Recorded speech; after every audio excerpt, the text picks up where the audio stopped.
PPT-nya teman-teman? Sudah.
Assalamualaikum warahmatullahi wabarakatuh. Selamat siang, Bapak dan teman-teman. Kali ini kelompok 7 dengan anggota Sita, Yuca, Lufari, Yulia, dan saya akan mempresentasikan tentang implementasi Pancasila dalam perumusan kebijakan. Next.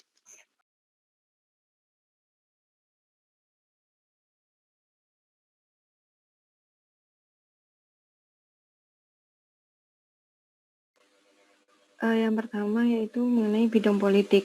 Implementasi Pancasila dalam perumusan kebijakan pada bidang politik dapat ditransformasikan melalui sistem politik yang bertumpu kepada asas kedaulatan rakyat berdasarkan konstitusi. Itu yang mengacu pada pasal 1 ayat 2 Undang-Undang Dasar 1945 yang berisi kedaulatan berada di tangan rakyat dan dilaksanakan menurut Undang-Undang Dasar.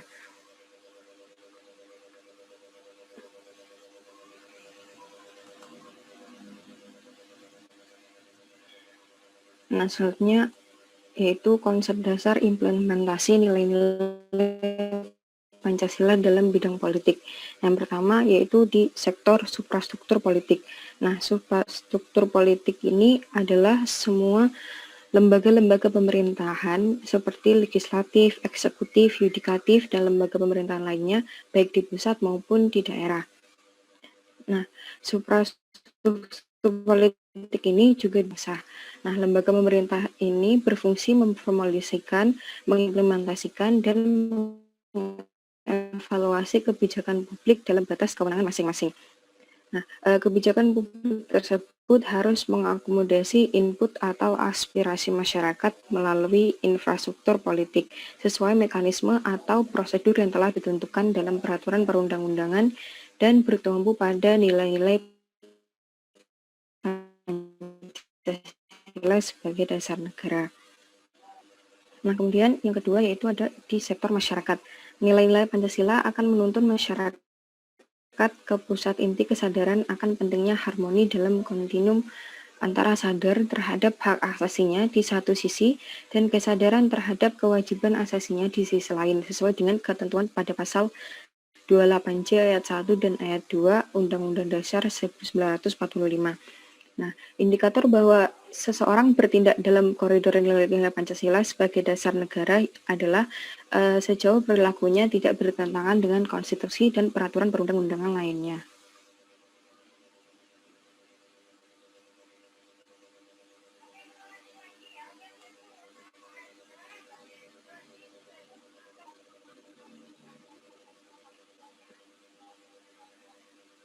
Selanjutnya yaitu pajak ekonomi. Nah, ini merupakan 5 prinsip pembangunan ekonomi yang mengacu pada nilai Pancasila yang dijelaskan oleh Mobiarto dalam Usman dan Alfian.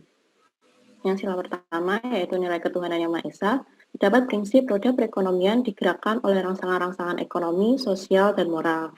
Dari sila ini diharapkan kebijakan yang dibuat oleh pemerintah itu mencakup sila ketuhanan yang Maha Esa, yaitu dengan mempertimbangkan moral serta sifat-sifat sistem moral ekonomi Indonesia yang memang telah melandasi atau menjadi pedoman perilaku ekonomi perorangan kelompok-kelompok dalam masyarakat.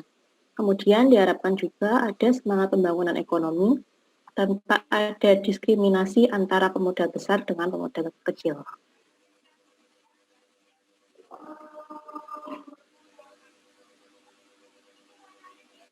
Kemudian sila kedua, program nilai kemanusiaan yang adil dan beradab. Terdapat prinsip ada kehendak kuat dan seluruh masyarakat untuk mewujudkan kemerataan sosial atau egalitarian sesuai asas-asas kemanusiaan.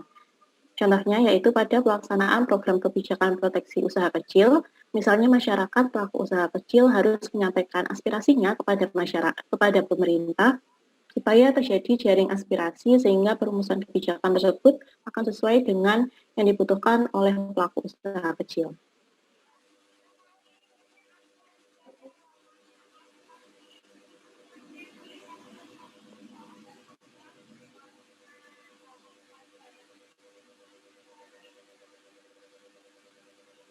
Kemudian, tiga, terdapat nilai persatuan Indonesia. Pada sila ketiga ini terdapat prinsip prioritas kebijaksanaan ekonomi adalah penciptaan perekonomian nasional yang tangguh dan nasionalisme menjiwai setiap kebijakan ekonomi. Masyarakat itu harus bisa menganalisis setiap kasus kebijakan ekonomi yang akan diambil oleh pemerintah. Apakah akan menyumbang atau tidak pada peningkatan ketangguhan atau ketahanan ekonomi nasional. Kemudian suatu keberhasilan kebijakan itu dapat dilihat melalui tanggapan masyarakat yang menanggapi pelaksanaan setelah terlebih dahulu memprediksi pengaruh yang akan terjadi di suatu kebijakan akan dilaksanakan. Juga tanggapan masyarakat setelah dampak kebijakan sudah mulai dapat dirasakan dalam bentuk yang positif berupa dukungan maupun wujud yang negatif berupa penolakan.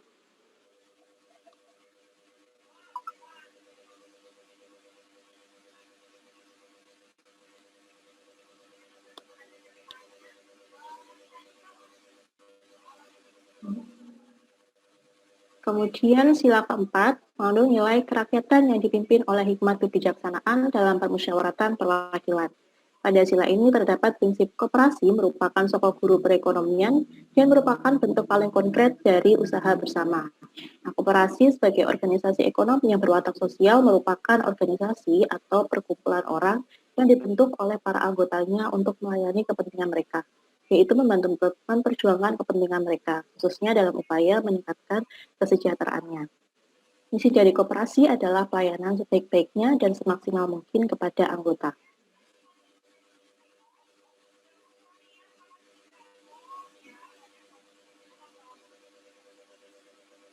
Dan di sila kelima terdapat nilai keadilan sosial bagi seluruh rakyat Indonesia dengan prinsip adanya imbangan yang jelas dan tegas antara perencanaan di tingkat nasional dengan desentralisasi dalam pelaksanaan kebijaksanaan ekonomi mencapai keadilan ekonomi dan keadilan sosial.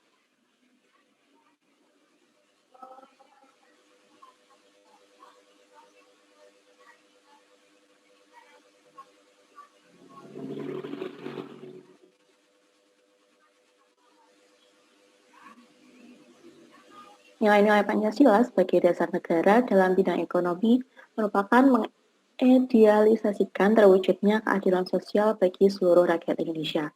Oleh karena itu, kebijakan ekonomi nasional harus bertumbuh pada asas keselarasan, keserasian, dan keseimbangan peran perseorangan, perusahaan swasta, BUMN, dalam mengimplementasi kebijakan ekonomi, serta mengembangkan sistem jaminan sosial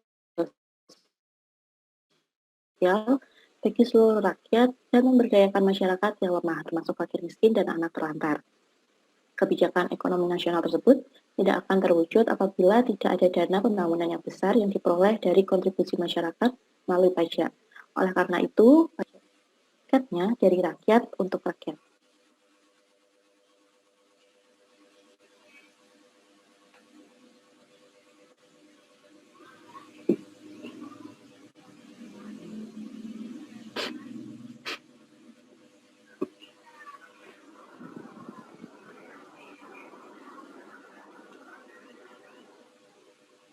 Yang selanjutnya yaitu pada bidang sosial budaya.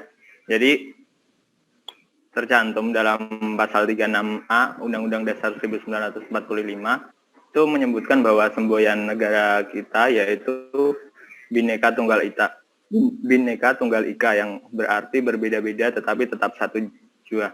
Jadi karakter masyarakat Indonesia itu sesuai dengan semboyan tersebut. Jadi hal tersebut tuh menunjukkan bahwa seluruh komponen bangsa itu perlu berpikir secara konstruksif, yaitu keragaman itu dianggap sebagai kekuatan, bukan sebagai kelemahan. Next.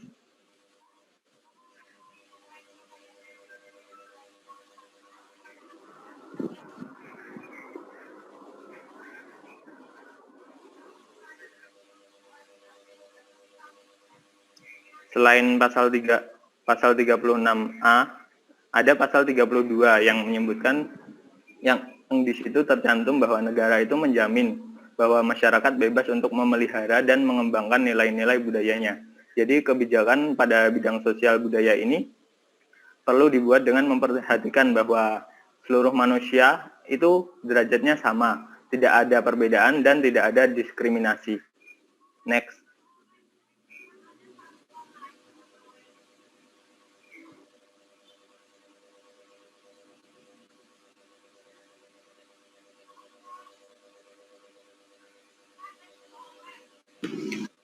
Kemudian untuk bidang pertahanan dan keamanan, prinsip-prinsip yang terkandung itu terdapat dalam pasal 30 Undang-Undang Dasar 1945, di mana tiap-tiap warga negara berhak dan wajib ikut serta dalam usaha pertahanan dan keamanan negara, di mana itu merupakan kedudukan warga negara dalam pertahanan dan keamanan.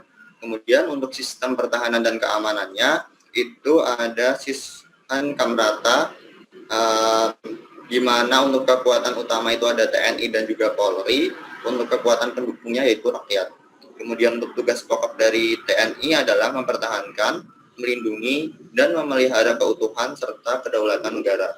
Kemudian untuk tugas pokok dari Polri itu melindungi, mengayomi, melayani masyarakat, serta menegakkan hukum. Next.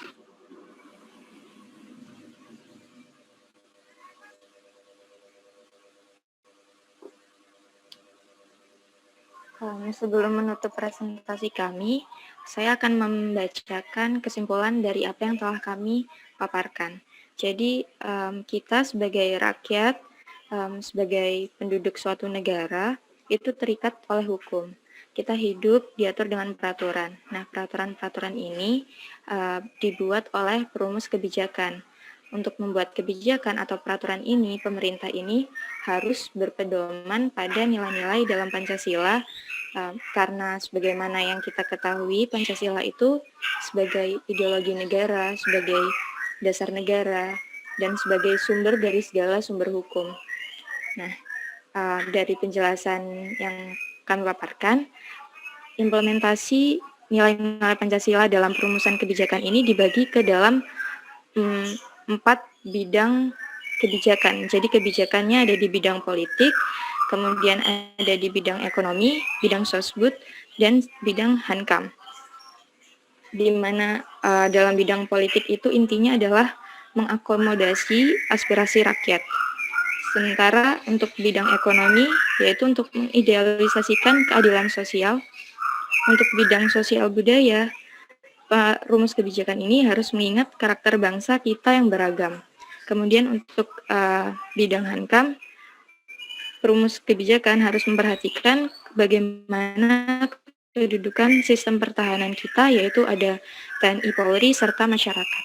Terima kasih. Mungkin dari teman-teman kelompok lain ada yang ingin ditanyakan kepada kelompok 7 atas pemaparan yang telah kami sampaikan. Izin teman-teman, saya Alicia dari kelompok 1, izin bertanya, tapi mungkin menunggu azan selesai dulu, jadi izin sebentar. Baik.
Baik. Seperti yang kita lihat dan rasakan saat ini, makin ke sini makin besar tingkat ketidakpercayaan dari masyarakat kepada aparat yang menjalankan tugas pada bidang Hankam. Hal ini terjadi karena makin banyak ditemukan oknum yang melanggar tugas pokoknya untuk mengayomi, memelihara, dan melayani masyarakat. Hal ini tentunya secara tidak langsung akan berdampak pada keutuhan negara kita. Nah, menurut kelompok 7, bagaimana cara negara untuk mengatasi hal ini? Terima kasih. Baik, terima kasih Alisa atas pertanyaannya. Kami tampung dulu dan berikan kami waktu untuk berdiskusi terlebih dahulu. Terima kasih.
Izin mencoba menjawab pertanyaan dari Alisa. Sebelumnya terima kasih atas pertanyaannya. Bagaimana cara mengatasi distrust masyarakat terhadap pertahanan dan keamanan negara? Dari yang kami diskusikan, ada 4 hal pokok yang dapat digunakan untuk mengatasi distrust. Yang pertama adalah ketanggapan atau responsiveness, yaitu perhatian manajemen publik harus secara konstan, intensif, dan cepat terhadap informasi yang disampaikan secara langsung oleh warga. Kemudian yang kedua adanya transparansi, yaitu masyarakat diikutsertakan memberikan informasi secara benar, jujur, dan adil. Kemudian yang ketiga adalah partisipasi, di mana masyarakat diikutsertakan memberikan informasi dalam membuat kebijakan dan berjalannya kontrol sosial. Dan yang keempat adalah akuntabilitas, di mana menunjukkan suasana pemerintahan yang bertanggung jawab atas informasi kebijakan dan penyelenggaraan, di mana dari 4 hal ini dapat diterapkan beberapa hal. Yang pertama, membuka informasi kepada masyarakat yang mencerminkan transparansi. Yang kedua, menguatkan sumber daya manusia yang ada agar pertahanan dan keamanan negara tetap berjalan dengan baik dan juga berkualitas. Dan yang ketiga, adanya dukungan sarana dan prasarana yang memadai.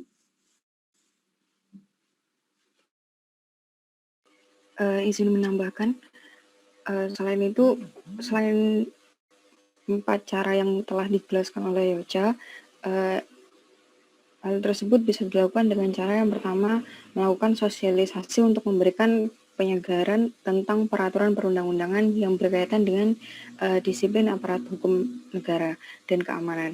Nah, sehingga hal tersebut mampu memberikan pemahaman dan mengaplikasikan peraturan yang berkaitan dengan disiplin aparat penegak hukum.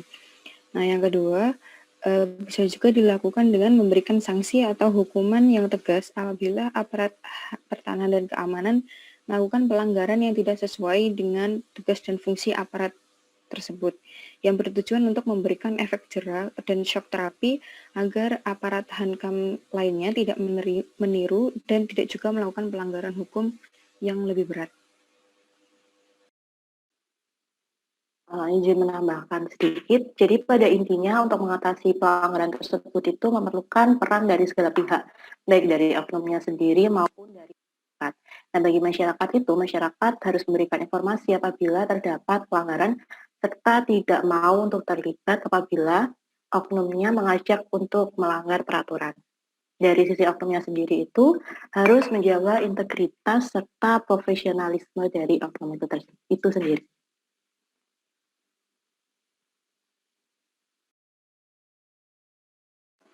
Baik, Aisyah, apakah sudah menjawab pertanyaannya?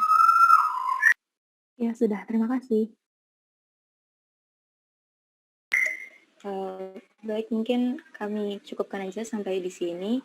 Terima kasih atas perhatiannya. Kurang lebihnya, kelompok 7 akhiri pemaparan kami. Terima kasih. Wassalamualaikum warahmatullahi wabarakatuh. Iya. Ya. Assalamualaikum warahmatullahi wabarakatuh. Terima kasih kelompok 7 yang sudah mempresentasikan paparannya. Hari ini kita memasuki RPS yang ke-5 ya. Tolong ditayangkan deh ininya. Ditayangkan kemarin yang tayangan yang sudah saya share. Sudah sampai 5 ya? Saya nge-share sampai 5 ya? Ya. 6 ya, oke. 5-nya tolong ditayangkan.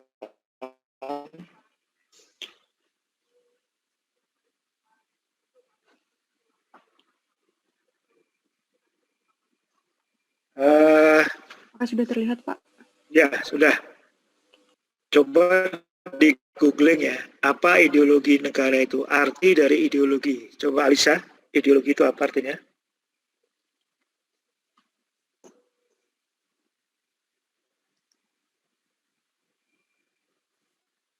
Jadi, Pak, ideologi negara merupakan ideologi mayoritas warga negara tentang nilai-nilai dasar negara yang ingin diwujudkan melalui kehidupan negara itu.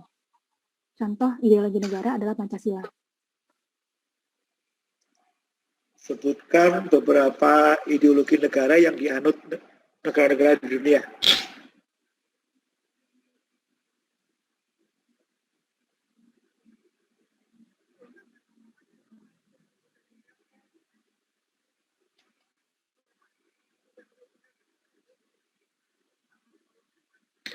Yang kedua, siapa yang kedua? Saya, Pak. Ada ideologi kapitalisme, ideologi liberalisme, ideologi marxisme, ideologi sosialisme, ideologi nasionalisme, ideologi demokrasi, ideologi feminisme, dan ideologi anarkisme, Pak.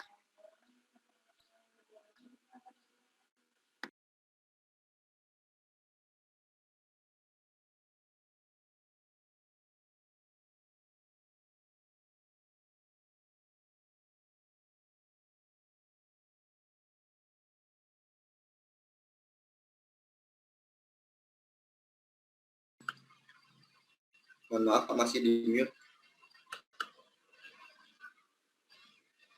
Oke, sorry. Coba ke Anissa ya. Anissa, sebutkan salah satu negara yang menganut ideologi komunis yang saat ini masih ada. Korea Utara, Pak. Oke. Kemudian Aulia, selain Korea Utara, negara mana yang masih Komunisme. Tiongkok, Komunisme. Pak.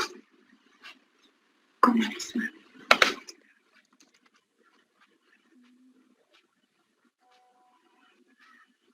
Laos, Pak. Laos. Nah, kemudian nomor 4 siapa nih? Aulia ya. Aulia sudah belum ya? Belum, Barusan, Pak. ya. Nomor 5 Azila.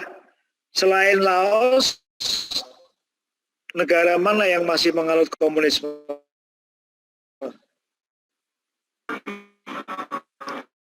Vietnam ya, Pak. Vietnam, negara mana yang belum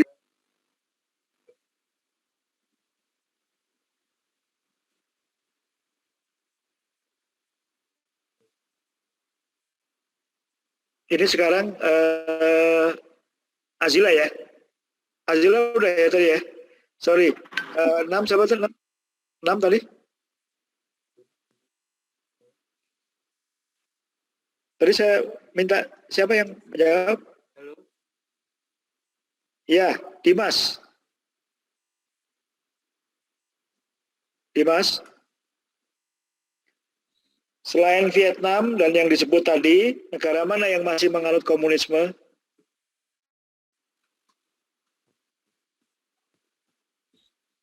Dimas.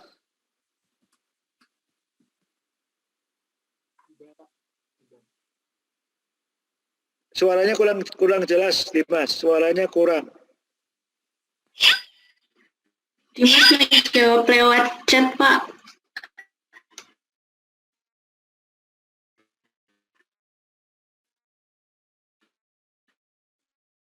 Oh, kenapa?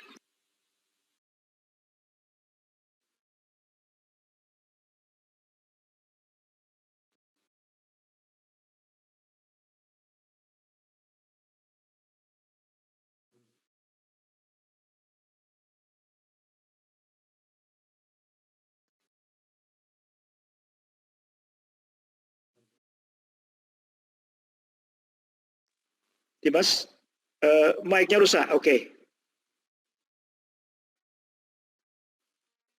Mas, Kuba. Nah, sekarang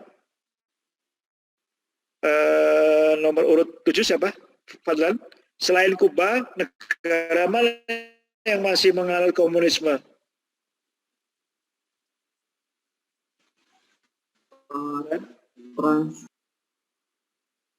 Transnistria. Coba tulis di chat apa?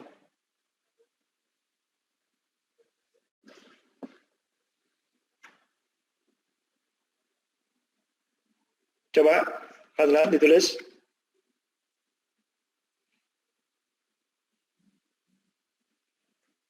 Itu di mana tuh negara itu? Ada yang bisa lebih gede lagi nggak negara yang disebut?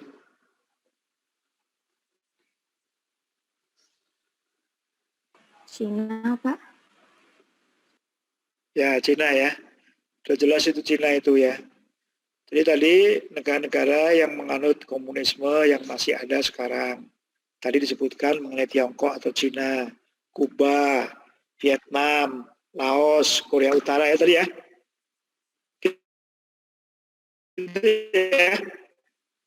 Iya, Pak. Ya. Jadi tadi ideologi itu merupakan tujuan bersama suatu negara untuk mencapai apa yang dicita-citakan oleh negara tersebut. Jadi kalau komunis, apa itu? Ideologi komunis itu apa? Ideologi apa?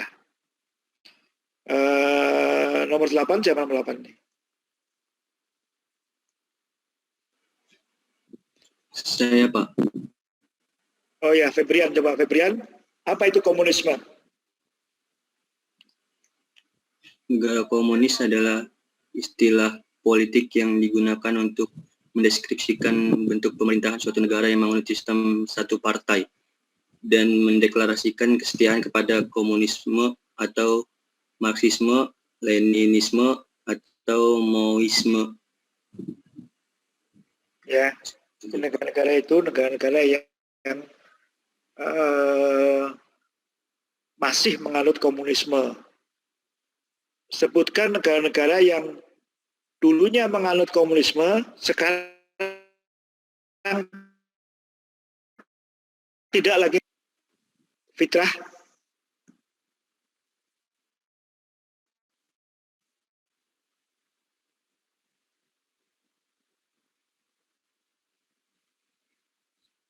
Sebutkan negara-negara yang saat ini sudah tidak lagi menganut komunisme, tapi pernah menganut komunisme. Fitrah? Ya, Pak. Uni Soviet. Soviet ya. Kemudian Hanifah, selain Uni Soviet, negara mana yang dulu pernah menganut komunisme, sekarang Polandia, Pak. Ya? Polandia. Polandia, benar ya. Sebutkan lagi negara mana lagi yang dulu menganut komunisme, sekarang tidak lagi menganut komunisme. Setelah Hanifah siapa nih? Kinanti ya? Jerman, Pak. Jerman mana?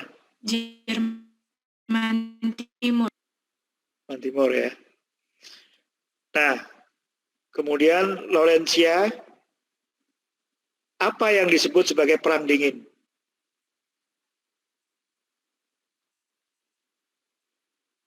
Googling aja Laurentia.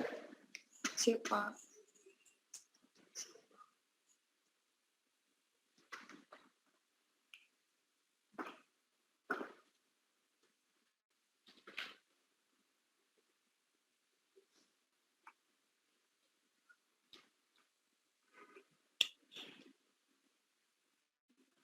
Ya. Apa itu perang dingin, Laurentia? Jadi yang dimaksud dengan perang dingin adalah sebutan bagi suatu periode terjadinya ketegangan politik dan militer antara dunia barat dengan dunia komunis, Pak. Ya. Siapakah Laurentia ya? Siapakah yang menjadi pemimpin blok komunis saat perang dingin? Maulida. Siapakah yang menjadi negara pemimpin blok komunis pada saat perang dingin?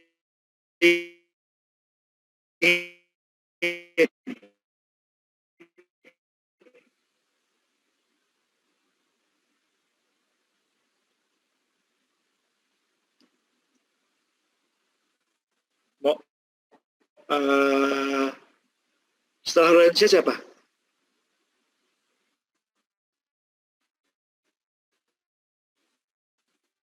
Laurentia dulu tadi. Maulida coba. Maulida, siapakah negara yang menjadi pemimpin blok komunis pada saat perang dingin?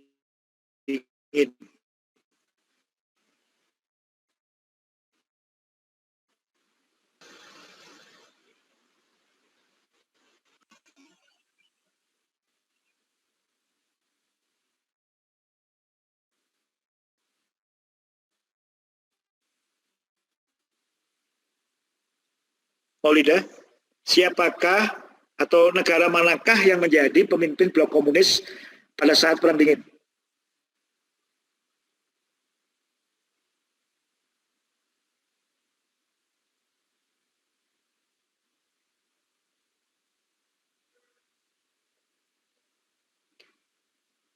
Mau dilewati? Maulida apa? Mic-nya bermasalah itu, Pak. Lagi di chat. Oh, mic-nya bermasalah. Uni Soviet ya? Oh gitu ya. Oke. Nah, Mona, pertanyaannya adalah apa yang disebut sebagai Fakta Warsawa? Fakta Warsawa.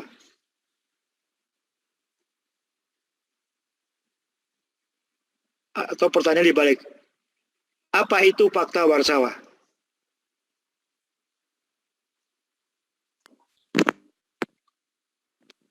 Fakta Warsawa merupakan aliansi pertukaran negara-negara komunis sosialis di kawasan Eropa Timur, Pak.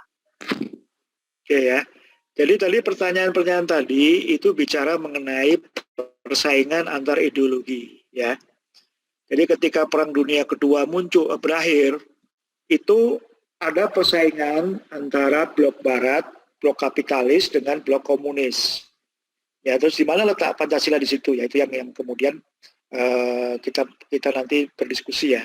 Jadi ada yang disebut sebagai blok kapitalis ya, negara-negara barat ya. Misalnya Inggris, kemudian Jerman waktu itu masih namanya Jerman Barat ya.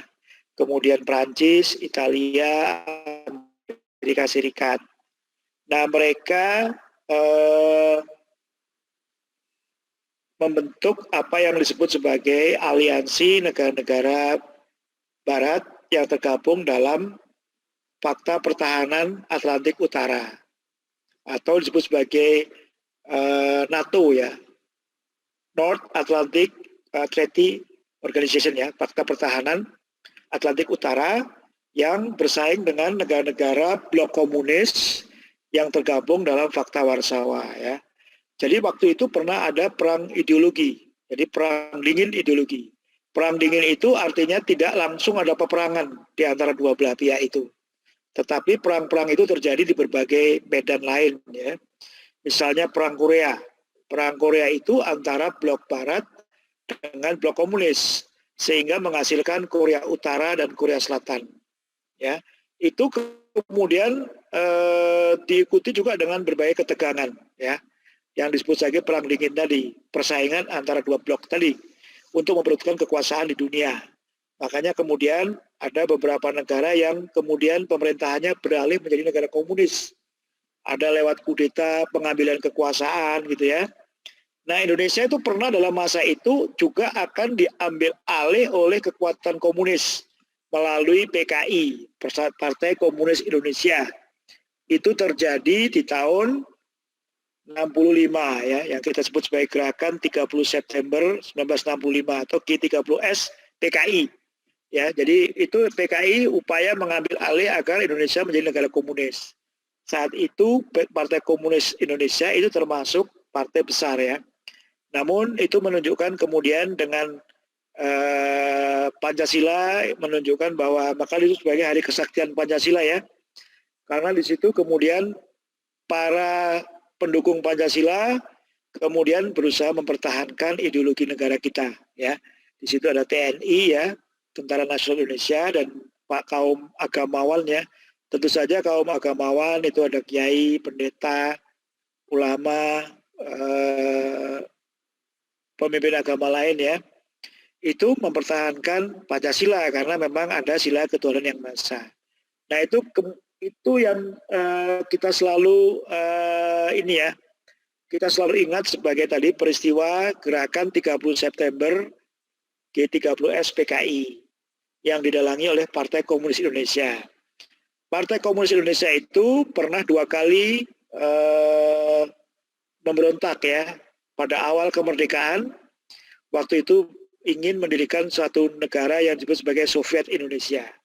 Yang kedua, tahun 65, ingin mendirikan negara komunis Indonesia. Tetapi upaya-upaya itu digagalkan oleh para pendukung Pancasila yang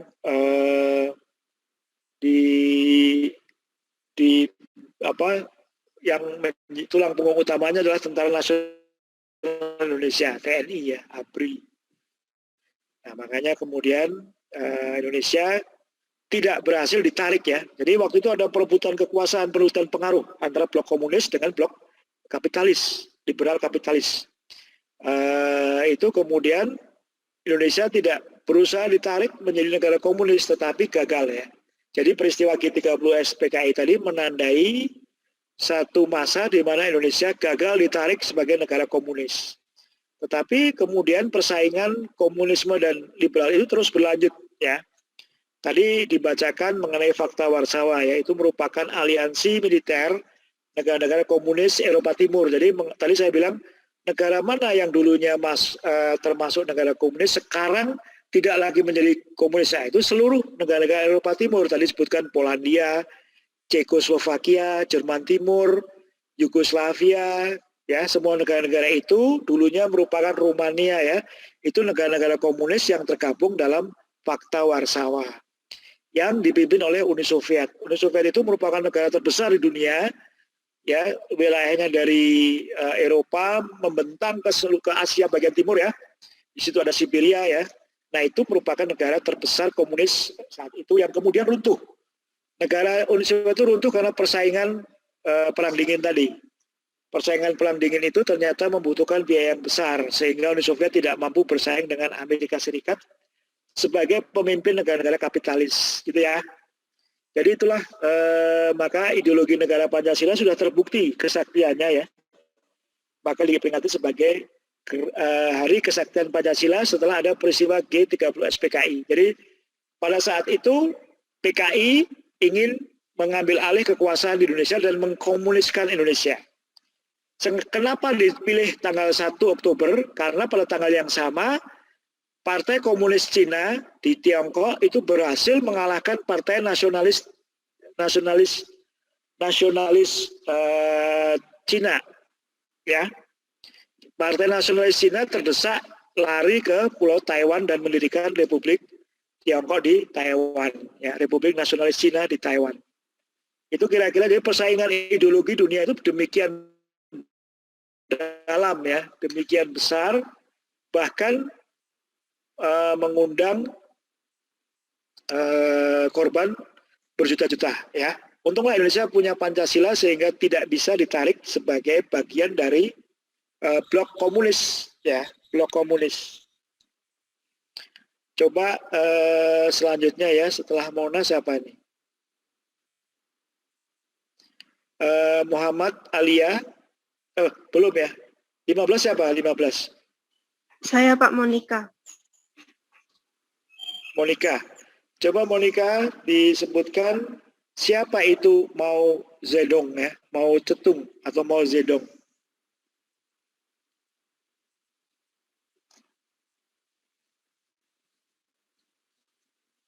Pendiri Tiongkok, Pak.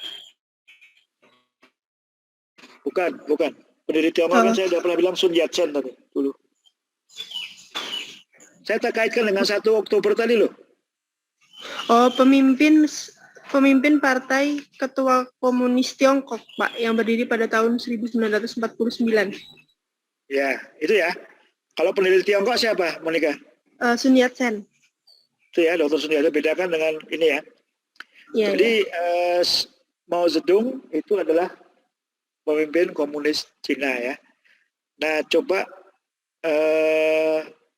Muhammad Alia 16 ya. Revolusi kebudayaan, apa yang disebut sebagai revolusi kebudayaan di Cina?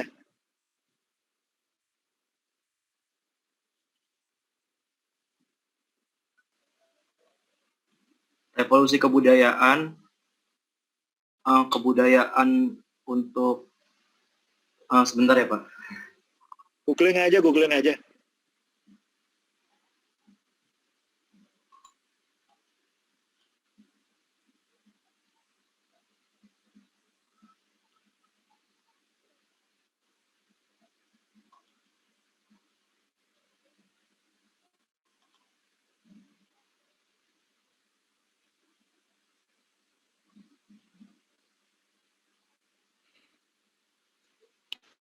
Revolusi kebudayaan yang secara resmi disebut revolusi kebudayaan proletarian besar adalah sebuah gerakan sosiopolitik yang terjadi di Tiongkok dari tahun 1966 sampai dengan tahun 1976 yang digerakkan oleh Mao Zedong, Ketua Partai Komunis Tiongkok pada masa itu, dengan tujuan yaitu untuk menyajikan ideologi komunis yang benar di negara tersebut dengan menyapu sisa-sisa unsur kapitalis dan tradisional dari masyarakat Tiongkok dan mendirikan kembali pemikiran Maoist sebagai ideologi dominan pada partai tersebut.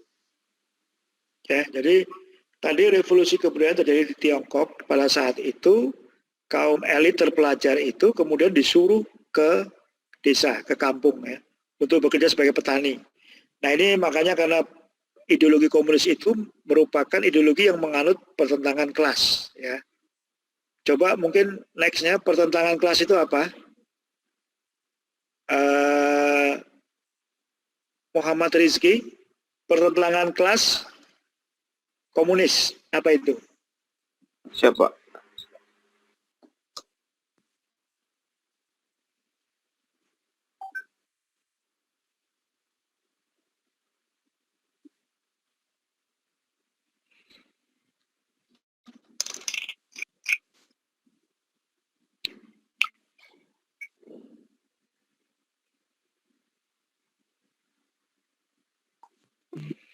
Yang antara kaum budak dan kaum tuan, Pak.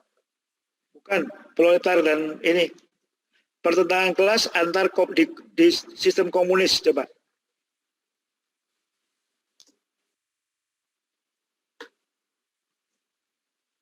Atau coba baca, dibuka Karl Marx, Marxisme. Siapa?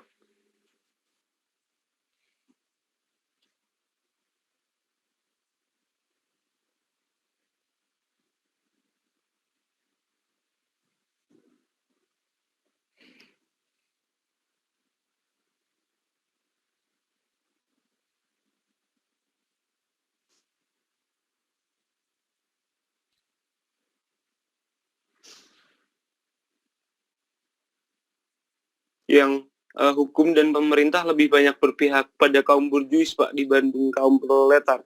Bukan, pertentangan kelas di komunisme. Buka coba. Pertentangan kelas, ada kata kunci pertentangan kelas, coba.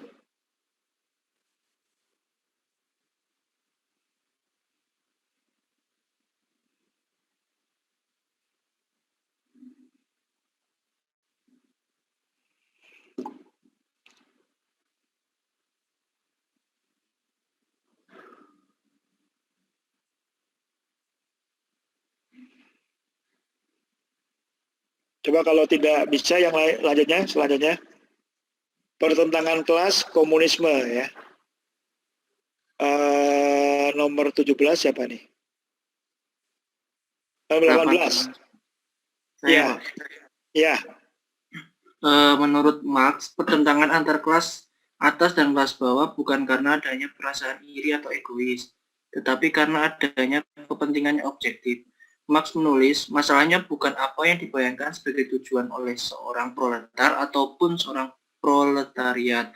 Masalahnya ialah proletariat itu apa dan apa yang akan secara historis terpaksa dilakukan berdasarkan hakikatnya itu. Ya, jadi ya. Oke. Jadi tadi ideologi komunis itu didasarkan adanya selalu pertentangan antar kelas, ya, diadu domba antara kelas borjuis dan proletarian. Jadi makanya kalau di ideologi komunis itu tidak sesuai dengan fitrah manusia. Karena apa? Di situ menganut yang disebut sebagai sama rata sama rasa. Jadi tidak boleh ada kaya dan miskin.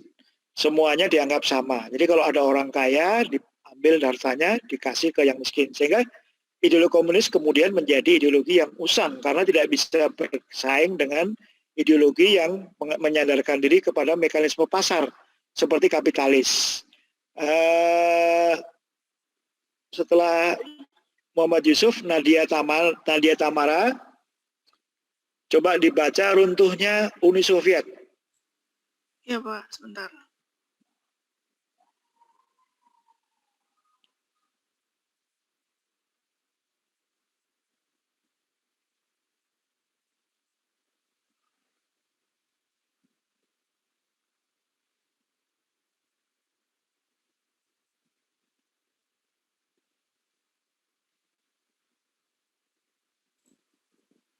Keruntuhan Uni Soviet bermula dari kemerosotan ekonomi pada sekitar tahun 1980. Kemerosotan ekonomi tersebut berdampak negatif pada seluruh aspek kehidupan Uni Soviet. Secara khusus, faktor penyebab runtuhnya Uni Soviet yang pertama, ketidakpuasan kelas menengah dan kelompok elit terhadap penerapan komunisme. Yang kedua, sistem ekonomi sentralik yang menyebabkan susahnya pemerataan kesejahteraan dan perkembangan ekonomi. Yang ketiga, korupsi di kalangan partai komunis dan pemerintah. Yang keempat, munculnya gerakan separatis di negara bawahan Uni Soviet. Yang kelima, Presiden Mikhail Gorbachev dan Boris Yeltsin gagal melakukan perbaikan sistem pemerintahan komunis. Ya, itu ya. Jadi impact atau dampak dari ideologi komunis itu ideologi yang usang ya, tidak laku ya. Makanya kemudian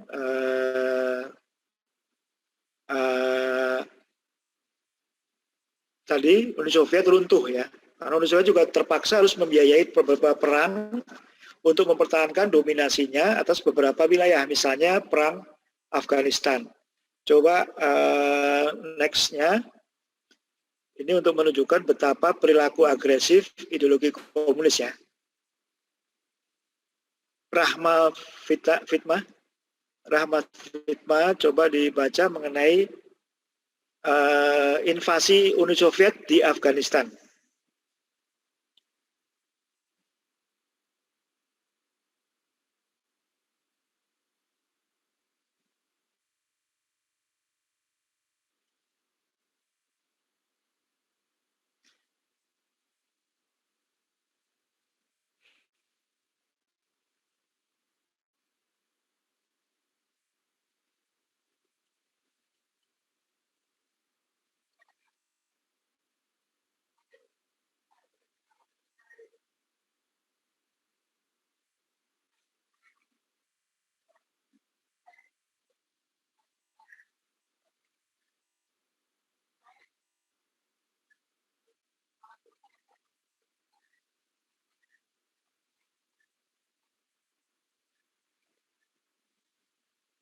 Ya, itu ya. Jadi persaingan ideologi itu bisa menimbulkan perang di mana-mana. Jadi misalnya tadi Uni Soviet tadi berusaha mempertahankan pemerintah Afghanistan yang beraliran kiri ya, beraliran komunis, Marxis-Leninis ya. Jadi di dunia ini ada aliran komunis yang Marxis-Leninis, itu ada di Uni Soviet, atau Maois tadi ya, yang ada di Partai Komunis Tiongkok ya. Itu kira-kira konstelasi komunisme dunia ya yang kemudian memunculkan keruntuhan Uni Soviet. Ya, keruntuhan Uni Soviet yang tadi terjadi karena beberapa hal, termasuk diantaranya adalah ketidakpuasan di dalam negeri karena ternyata yang disebut sebagai sama rasa itu tidak sesuai dengan fitrah manusia, sehingga tidak membuat orang bekerja keras untuk lebih makmur, lebih bagus karena semua dikuasai oleh negara. Ya, itu keruntuhan Uni Soviet. Nah, kemudian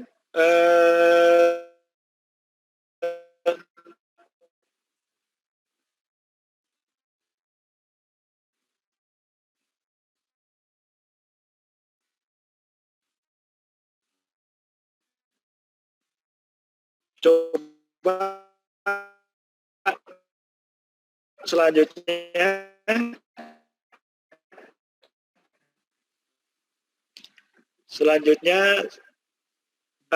Raja Sultan Shah. Apa, Pak? Deng Xiaoping. Sambil dicari ya.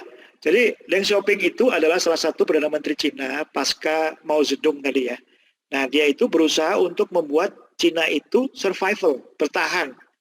Makanya kemudian dia mengubah wajah ideologi komunis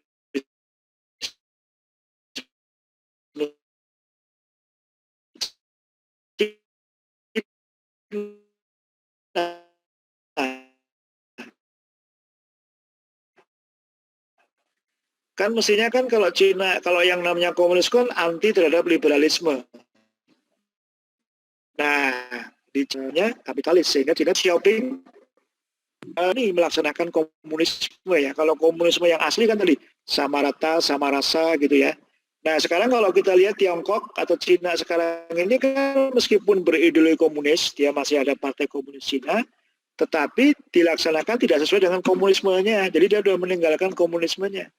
Di sana ada pedagang, ada konglomerat ya, Jack Ma.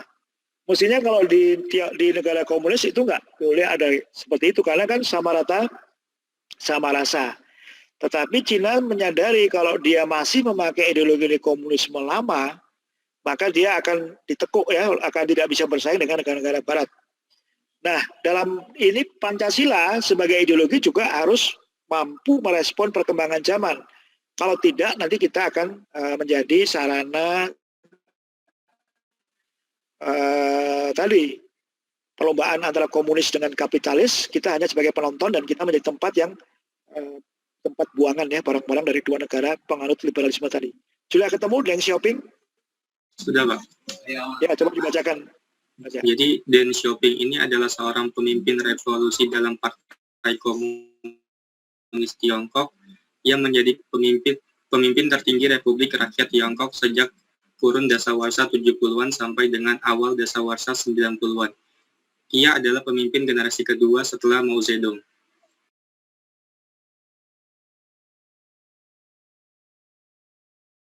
Terus supaya sampai ke cerita saya tadi. Di bawah arahannya, reformasi terjadi dalam berbagai aspek di Tiongkok, mulai dari politik, ekonomi, dan kehidupan sosial. Ia membuang banyak doktrin komunis dan memasukkan elemen-elemen sistem perdagangan bebas ke dalam ekonomi Tiongkok. Terus? Ia mengembalikan kestabilan dan perkembangan ekonomi setelah kegagalan revolusi budaya, sehingga Tiongkok menjadi salah satu negara dengan laju perkembangan ekonomi tercepat di dunia.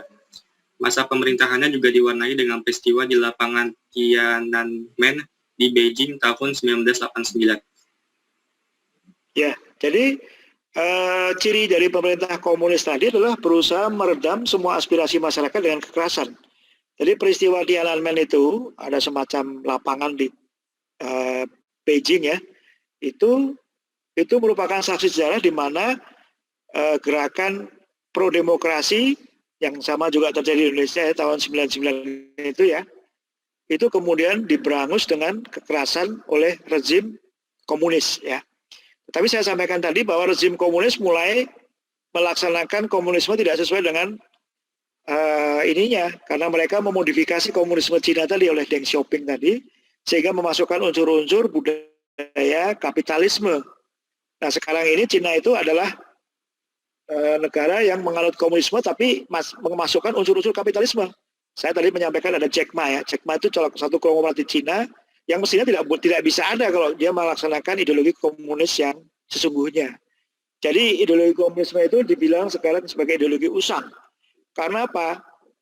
Cina sekalipun atau Tiongkok yang juga punya partai komunis Tiongkok terbesar di dunia itu tidak melaksanakan idealisme komunisme itu tadi ya. Secara murni dan konsekuen kalau kita meminjam istilah Pancasila. Nah itulah mengapa kemudian Pancasila itu merupakan ideologi terbuka ya yang menyerap aspirasi dari berbagai hal-hal baik di seluruh dunia sehingga kemudian mampu membuat bangsa Indonesia menggunakannya untuk sebagai pedoman dalam kehidupan berbangsa dan bernegara.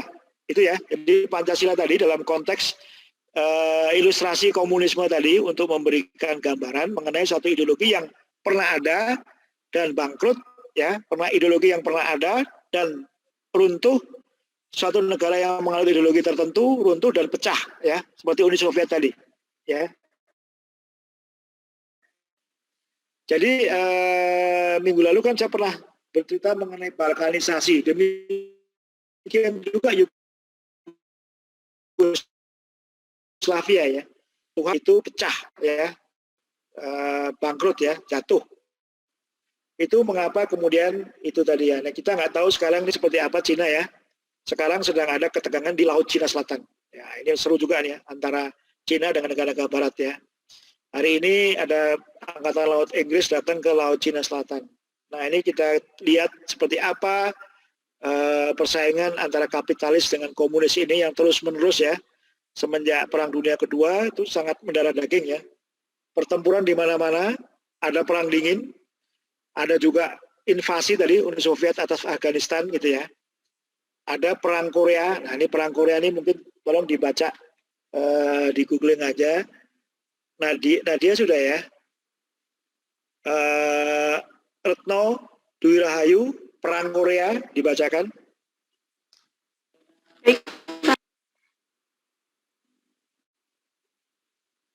Silakan Retno.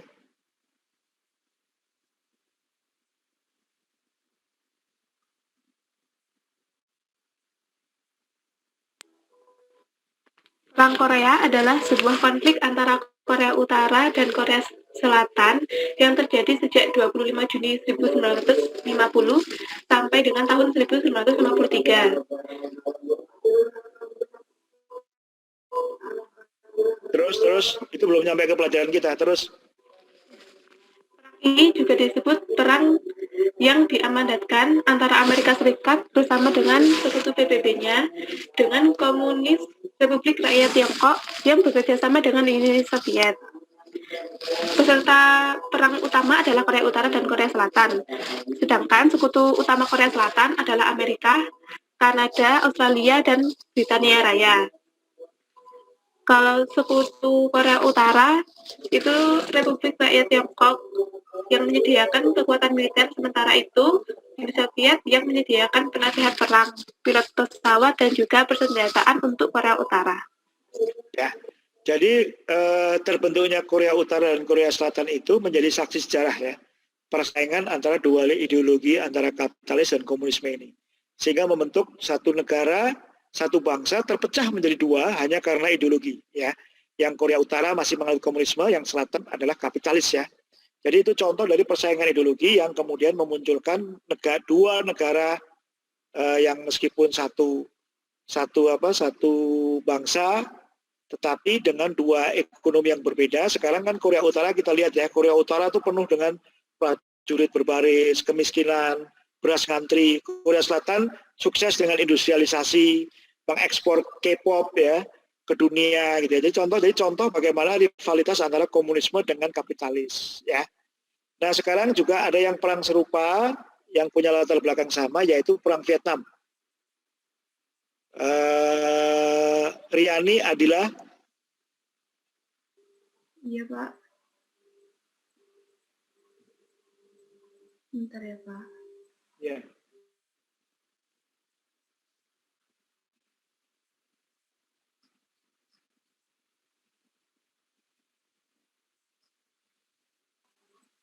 Perang Vietnam. Perang Vietnam juga disebut sebagai Perang Indochina Kedua, yaitu sebuah perang yang terjadi di tahun 1957 dan 1975 di Vietnam. Perang ini merupakan bagian dari Perang Dingin antara dua kubu ideologi besar, yaitu komunis dan Sekutu. Terus.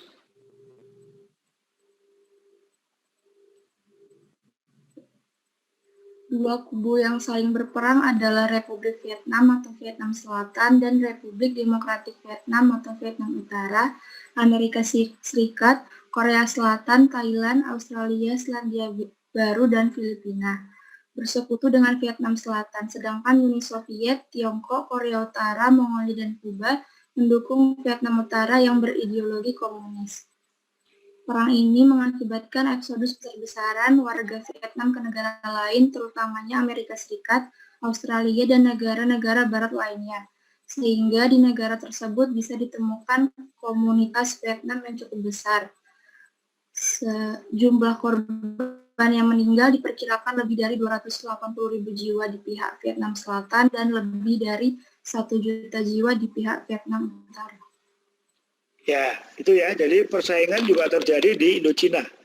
Ya, Indochina itu tetangganya kita. Perbatasan antara Cina dengan Asia Tenggara ya. Di situ ada 3 negara, yaitu Laos, Kamboja, dan Vietnam. Ya, tadi ada perang ideologi antara dua negara, dua komunisme dan kapitalis tadi menimbulkan ketegangan di mana-mana. Tadi di Korea, kemudian di Vietnam ya. Itu persaingan ideologi. Kalau yang di Vietnam, kebetulan yang menang komunis, sehingga Vietnam Selatan itu tidak lagi ada sekarang. Jadi waktu itu ada peristiwa, coba mungkin next ini ya. Rizky Febi, kejatuhan Saigon. Ya, kejatuhan Saigon.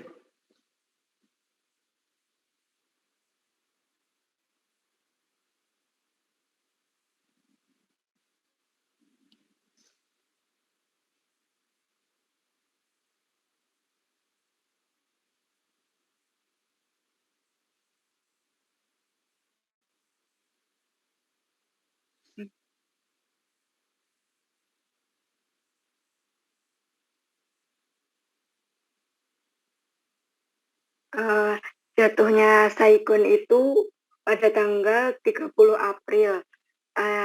Jatuhnya kota Saigon sebagai ibu kota Republik Vietnam Selatan diserang oleh Angkatan Bersenjata Rakyat Vietnam Utara pada tanggal 30 April 1975. Kejadian ini mengakhiri Perang Indochina Kedua dan dimulainya periode reunifikasi Vietnam di bawah kepemimpinan komunis. Ya, itu ya. Jadi Perang Vietnam dimenangkan oleh komunis tadi ya. Tetapi di perjalanannya kemudian Vietnam merasa dia harus bersaing juga dengan negara tetangganya yaitu Indonesia. Makanya Vietnam itu sekarang melakukan hal yang sama seperti Republik Rakyat Tiongkok tadi. Ya masih resmi sebagai negara komunis, tetapi kelakuannya ya, sistem ekonominya itu kapitalis ya. Jadi itu menunjukkan bahwa komunisme itu sudah gagal ya. Komunisme sudah gagal mensejahterakan rakyatnya, sehingga yang muncul adalah tadi hybrid tadi. Mereka masih mengaku sebagai komunis, tapi gaya hidupnya sudah kapitalis. Gitu ya.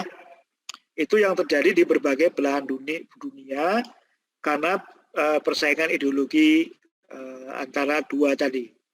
Slide-nya coba dilanjutkan slide-nya. Next slide. Ya, tadi ya konsep ya dan urgensi Pancasila sebagai ideologi negara. Tadi ya ingat ya persaingan ideologi-ideologi dunia. Ya, Pancasila telah terbukti bisa mengalahkan pengaruh ideologi komunisme. Ya, tadi Indonesia itu diharapkan juga jatuh ke tangan komunis, tetapi gagal ya. Bedakan dengan Vietnam tadi. Vietnam itu justru jatuh ke tangan komunis. Vietnam Selatan kalah melawan Vietnam Utara. Nah itu yang terjadi ketika kemudian ada proses menjadi komunis ya. Nah Pancasila sudah terbukti kesaktiannya bisa menahan laju komunisme tadi ya. Nah konsep urgensi Pancasila sebagai ideologi negara tadi ya, terutama ketaatan kepada Tuhan Yang Maha Esa itu ya yang menjadi sumber mengapa kemudian ada kekuatan yang pro Pancasila di Indonesia bisa mengalahkan komunisme ya. Itu ya. Sekarang coba dibaca selanjutnya setelah Rizky ya, Sabrina. Ho Chi Minh coba, Ho Chi Minh. Baik, Pak.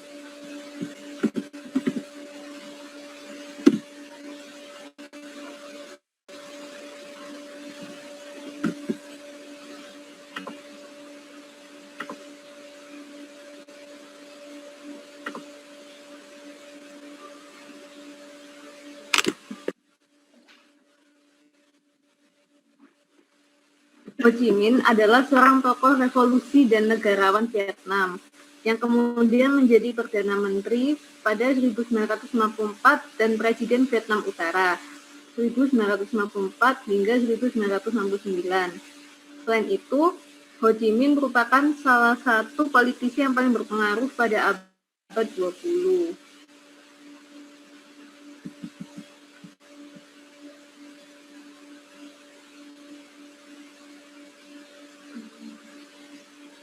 Kota Saigon yang dulunya merupakan ibu kota Vietnam Selatan diganti menjadi kota Ho Chi Minh untuk mengenang jasanya.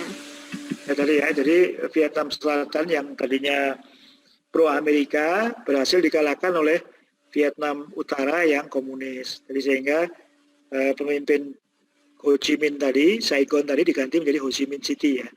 Itu contoh dari kekalahan kapitalis melawan komunisme. Tetapi di kemudian hari tadi saya sampaikan, Vietnam sadar bahwa ideologi komunis itu tidak mampu membawa kepada kemakmuran.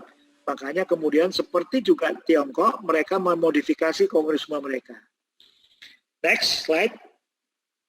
Slide ke terus bawah, halaman 3. Ya, tadi ya, urgensi Pancasila sebagai ideologi negara. Bawahnya lagi.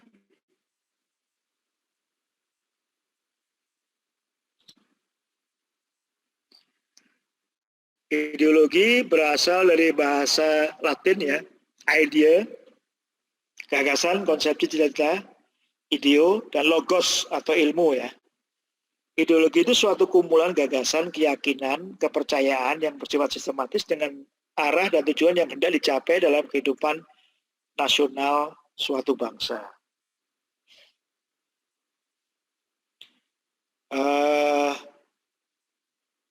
Coba selanjutnya.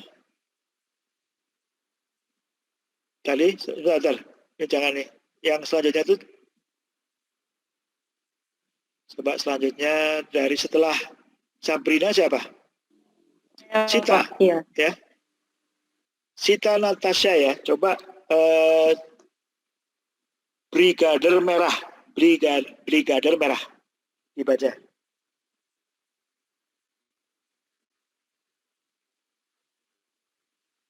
Brigade Merah.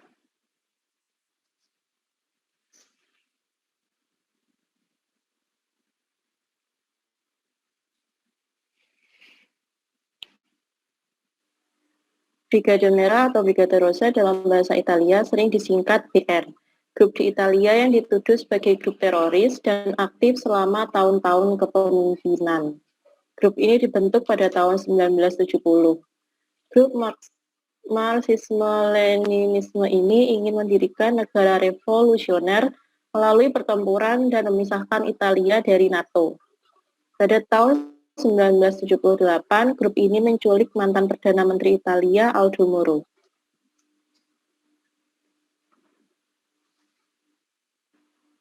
Ya, tolong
Ya, next, satu lagi ke bawah slide-nya.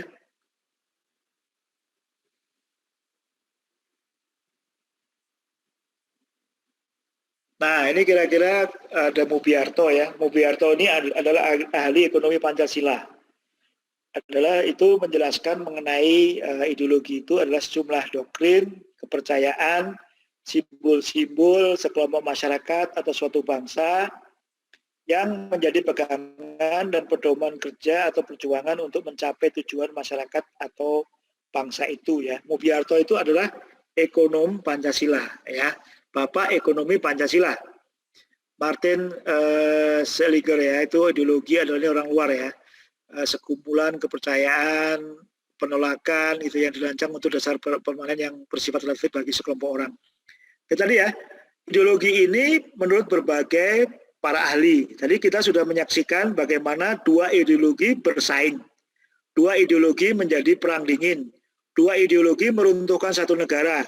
Dua ideologi membuat perang antar negara. Dua ideologi memecah suatu negara ya. Itu ya. Jadi tolong dipelajari ya mengenai ideologi ini ya, Sabrina ya. Kayaknya Sabrina tertarik dengan apa? Vietnam atau Korea? Jadi kok senyum-senyum apa? Apa Sabrina yang mau ditanyakan? Sejauh ini belum ada, Pak. Sejauh ini belum ada, Pak. Oh gitu ya. Ya, jadi itu ya.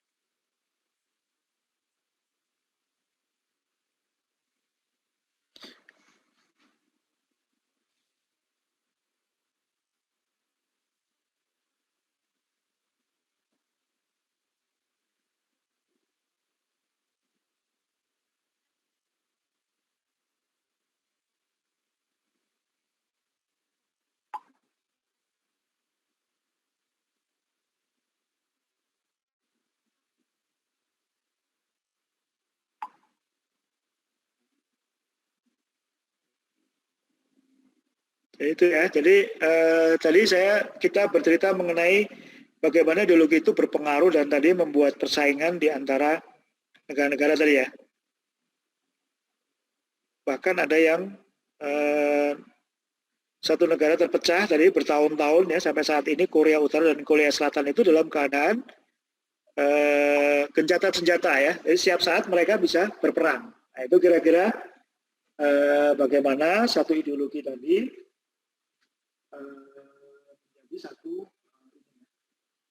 menjadi satu faktor yang memecah belah ya. Seperti Indonesia pernah juga mengalami tadi pemberontakan G30S PKI yang kedua, yang pertama juga pemberontakan Partai Komunis Indonesia di Madiun ya, PKI Madiun, itu yang terjadi karena pengaruh ideologi tadi. Itu ya yang bisa kita saat ini ya. Nanti tolong PPT-nya dibaca juga sendiri, nggak apa-apa. Saya tadi mengantarkan beberapa contoh itu untuk memberikan konteksnya ya.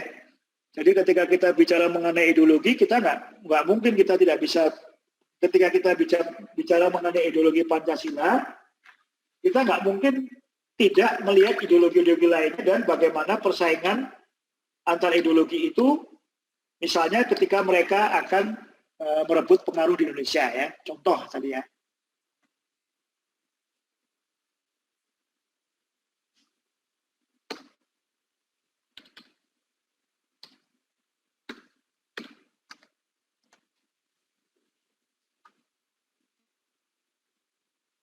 Ya, antar ini ya.